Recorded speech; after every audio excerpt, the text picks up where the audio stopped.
You know, I'm getting a new feeling of life from a game I've played for over, I don't know, 6 years now? Yeah, it's actually bordering 6 years. It's 5 and 3/4, but come December it'll be a total of 6 years. World of Warcraft recently did its pre-patch for Warlords of Draenor, which included the new models, the invasion beginning, and all kinds of stuff, and a lot of the stat changes and squishes that happened in the game. I won't get into too much of it here because I know, I don't really know how big I really should get into it, being someone who's only played a little bit with his free time. But when I have played, after sitting down with a friend, we decided to fully level new characters. And just, start over from fresh, see how it feels. And I felt an overwhelming sense of discovery again. An overwhelming sense of a game that's very old, that I've done before, since Cataclysm. And what? The new models add so much life and character to a game that honestly was held back by its models. Some areas still look a little dated in terms of older stuff. Burning Crusade and Wrath of the Lich King will probably show their age fairly well. Or badly. Show their age very badly. But when it comes to like Cataclysm, Mists of Pandaria, and then later on Warlords, the game's gonna very easily holds up to today's standards for, well, this is tricky to say. I can't say that it holds up to today's standards in terms of fidelity. In terms of fidelity, it does lack. Lighting is nowhere near that great. Animation quality on a lot of things is very mediocre at best if you put it next to something more recent. But in terms of a game that that's 10 years old, it's holding up remarkably well.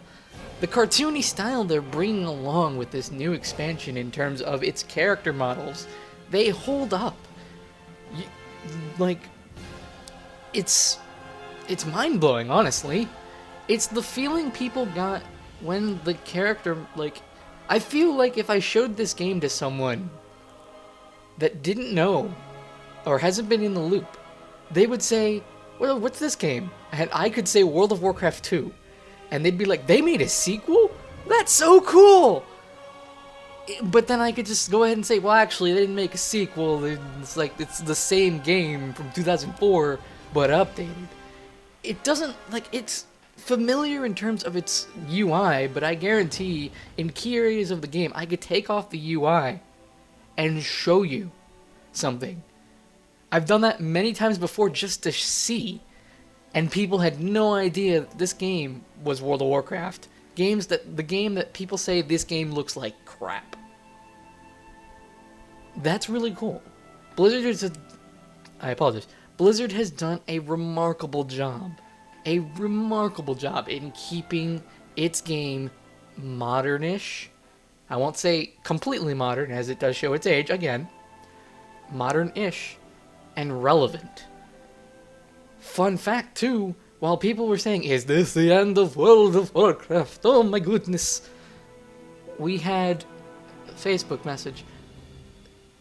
We had a rise in subscriptions lately. And I'm saying we as in, I'm a developer, or someone from Blizzard. No, I'm just a person who plays the game very, I don't play hardcore, but I wouldn't say I play casual either. I do play the game to a major extent.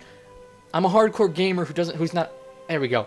There's casual, hardcore, and then there's competitive, and I'm a hardcore gamer. So, I'm very excited to see that subscriptions are on the rise again, because this is an expansion that not only updates the graphics, but brings World of Warcraft back to the war of things. Mists of Pandaria, I keep seeing people saying, I'm so glad we're getting out of this expansion, it was the worst expansion ever, it's so kiddie.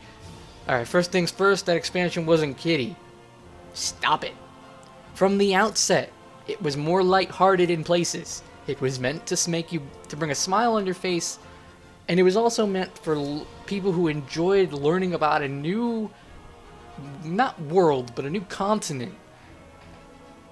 It was really great for lore, people who loved reading lore, and I'm one of those people. I love going around, finding all the different tablets, sitting down, reading them, finding the books, reading the books, and all that kind of stuff. If I was in a better financial situation, I would have all of the actual physical books on me. But as it stands, I don't actually read those often enough unless I get them, like, and all that. So, and I also want to read in order, so I'm going to be way behind when I do catch up. A lot of reading, woo! But yeah, that was an expansion that was built more around the story of they were trying to tell a story with that one. I will admit wholeheartedly that they screwed up PvP balance. It was pretty bad. With the gear was very much powerful in the game as we went further and further along. It just got out of hand with PvP resilience. It was just a lot of that stuff was really bad. And then the stuns. Oh my goodness, the stuns. That was a problem previously, but it was really bad in this, and that's going to go away. A lot of the stuns were removed from the game, keeping them down to base utility stuff, so that you're not necessarily, even in PvE encounters, using stuns to easily take out encounters that were really, that you can't get around the mechanic of the fight. You have to do the mechanic of the fight, which is a good thing. And like, it's, as much as people are going to complain that it's a time changer and that Blizzard is nerfing said classes, yeah, they may be nerfing a class, but they're also making you, kind of play the game. So that was a thing. PvE content, the raids were bland. Let's face it, I've done some of the raids and not all of them. The reason I've not done all of them is because of the constant discouraging people have given me. The last raid, Siege of Orgrimmar, was supposedly very good of a raid, and there were a few good hidden gems every now and then, but most of the raids were fairly bland. And especially if you go in looking for raid, bleh.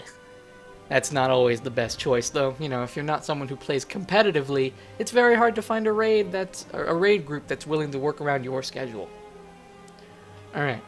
So those are the problems with Myst. Like, it had a great questing system, it had a deep and dark storyline if you actually bothered to read the text, and it was fun altogether, though nowhere near the best. I mean, I probably would agree. Mists of Pandaria probably was the worst expansion out of all of them. I mean, it has to compete with Burning Crusade, which at the time was glorious. Wrath of the Lich King was a very good expansion. Cataclysm brought and revamped all of the questing from 1 to 60. And Mists was a 5-level expansion that was, aside from the questing, it was kind of bland. So yeah, I would say it's the worst, but it wasn't bad. But Warlords, I played a little bit of the beta, I've experienced a lot of the new changes I've felt at both level 90 and at low level, and it feels new, it feels fresh, it feels great again. And I'm someone who's put World of Warcraft down a handful of times, thinking like, oh, it's the same game over and over again. And nowadays, as much as I'm getting older and I do have more responsibilities, I can enjoy it for what it is.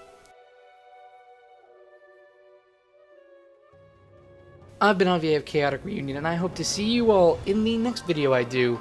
We're going to have a Jak and Daxter update tomorrow, which would be October 16th. I realize I say tomorrow, but anyone who sees this video in the future won't get it tomorrow because likely Jak and Daxter will be done soon. Heh! Ha ha ha! Jak and Daxter, Infinite LP. So yeah, I'll see you all next time.